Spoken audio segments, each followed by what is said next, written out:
From my early childhood, there were three things I remember fondly.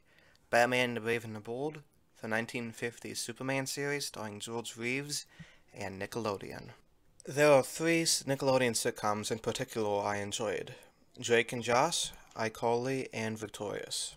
We know that these three series exist in the same universe because of the iCarly Victorious crossover on iParty with the Victorious, Helen appearing in Victorious, and Craig and Eric appearing in iCarly.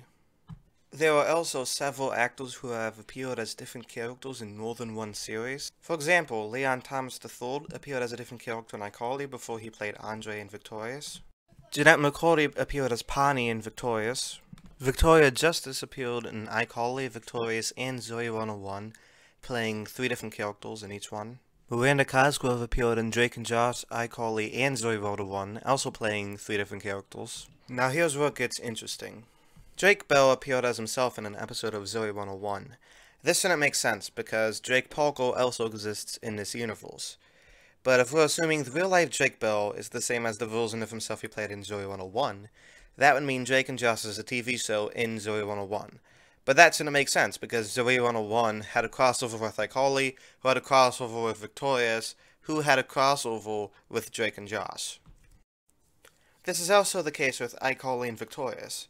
Carly is shown watching Drake and Josh on TV, while Kat is shown remembering the famous Susie episode from Drake and Josh.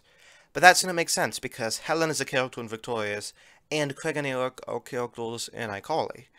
This means they exist in Victorious and iCarly as both a real person and a character in a TV series. They're similar to Drake Bell, except they're both playing the same characters.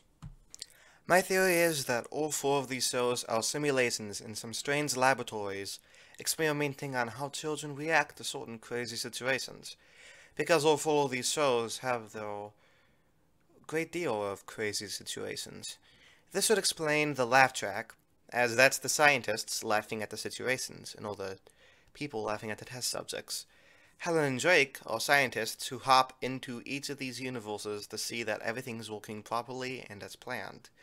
And sometimes, the children realize that they're in a simulation, and when this happens, they have their memories wiped and are forced into another sitcom, such as the actors I listed above, like Victoria, or Jeanette McCurdy, or Leon Thomas.